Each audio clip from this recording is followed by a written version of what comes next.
Ժորժան, ես պայքարում եմ թոշակառուների համար, նպաստառուների համար, հաշմանդամություն կարգ ունեցող մարդկանց համար, հաշմանդամություն կարգ ունեցող երեխաների համար, մեր հայ երեխաների համար, որոնք այսօր անարդար կերպով զրկվում են շատ անգամ պետության օժանդակությունից, բայց դա պետության կողմից ճոխություն չէ, ոչ էլ օգնություն է, դա պարտականություն է, որ պետությունը պետք է կատարի թոշակառուների նկատմամբ, նպաստառուների նկատմամբ, երիտասարդ ընտանիքների նկատմամբ, միայնակ մայրերի նկատմամբ, երեխաների նկատմամբ, այո, դա պարտականություն է։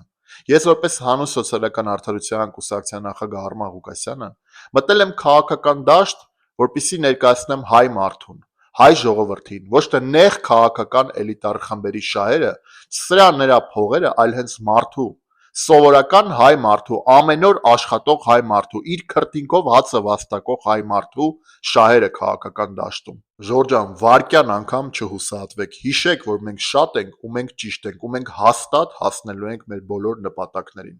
Տարածեք այս տեսանյութը, գրեք մեկնաբանություններում եւ բաժանորդագրվեք իմեջին։